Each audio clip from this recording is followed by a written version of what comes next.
Hey New Covenant, we're here in my house recording for the next Sing Time. Glad to have you. We're going to feature two missionaries again today, but first we're going to practice our song. I think we're going to sing it through once at the beginning and once through at the end. So stick with us to the end. Why don't we dive in and start? Trip and Josephine, are you ready to help me? Ready. Remember, March 14th, we got to have these words ready. Here we go. Oh, ready?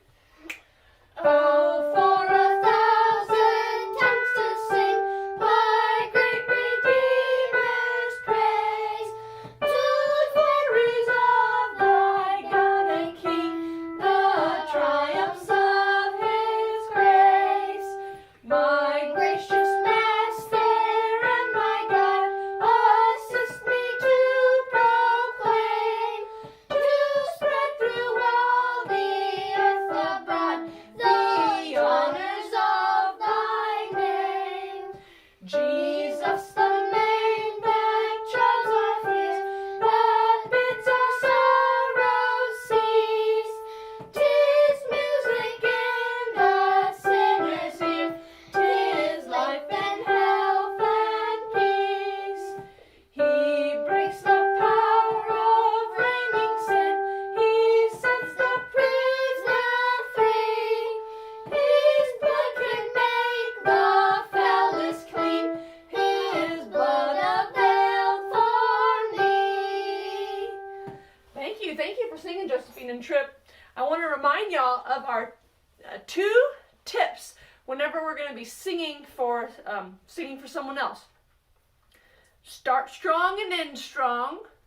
So make sure you practice that opening line, and then make sure you practice our last line of verse 4, because we're going to sing through verse 4 before we have the congregation join in. And then, Trip and Josephine, what is the second thing that I always tell you, that no matter what happens, even if you forget the words, or if the piano falls apart, what do? Keep smiling.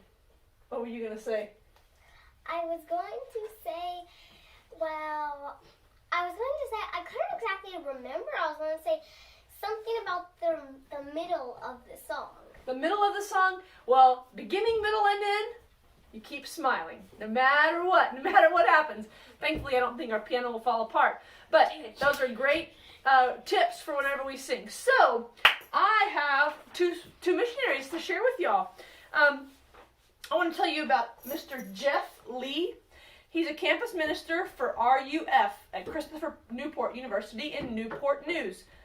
Do you know where Newport News is? It's in Virginia. Very close by. Only maybe 45 minutes from here. And Trip, do you remember what RUF stands for?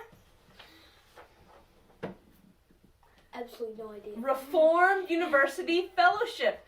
And I think that we have already heard about someone, maybe in our first or second week of learning about missionaries. Heath McLaughlin was the RUF pastor at Virginia Tech. And we support 8 RUF pastors. RUF is the college ministry of our denomination. And our denomination is the Presbyterian Church in America, the PCA. So those are just good facts to know about one way we support missionaries is through that organization, RUF. I wanted to point out that we have a big need for college missionaries. I did a quick search on the internet, and I found out that, well, guess how many colleges there are? How many colleges in America do you think there are? 1,000. You guess 1,000? How many do you guess? No, not 1,000, just 1,000. That's the same as 1,000. How many do you guess? More or less than 1,000? More. Over 4,000 colleges in the U.S. But then I checked the RUF website, and guess what number I saw there for the number of colleges that have an RUF minister or missionary? Less than... Guess how many 500. RUF pastors there are?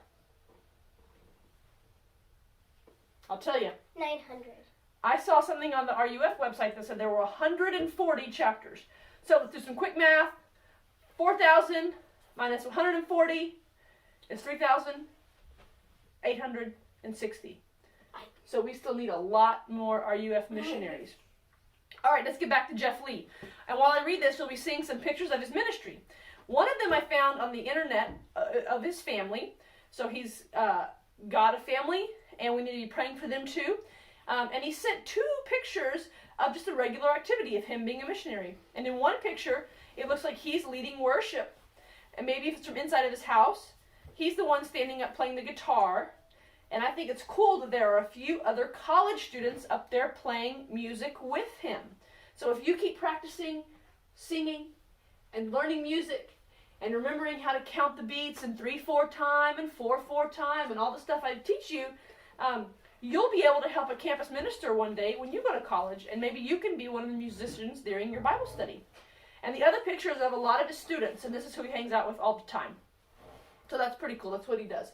And here's what Jeff Lee wrote about how God has assisted him to proclaim the gospel. He says, God has been kind to me this past year, giving me the opportunity to share the gospel and doctrine of justification with a student who grew up in the Mormon faith, facing the impossible task of earning God's favor in light of his past, including false religions and sins that he thought God could not forgive him for. And it seemed impossible until the gospel presented in Galatians began to awaken his heart to the truth of God's grace and love. The Lord surrounded this young man with great friends who've also shared the gospel with him. God gave me and my students the gift of an opportunity to share. So that's how God has assisted Jeff Lee to proclaim the gospel very recently in this past year. And now I want us to hear from Dan and Janet. We're going to hear from Dan. He and his wife Janet, who we can see in this picture we're going to show, have been missionaries with our denomination's sending organization called Mission to the World. And he spent most of his time as a missionary in Africa. A lot of it was in Tanzania, but all over. And I want us to listen to him tell a great story of how God helped him to proclaim the gospel. This is a recent story because they're back in the United States. So listen in, and it's very, very interesting.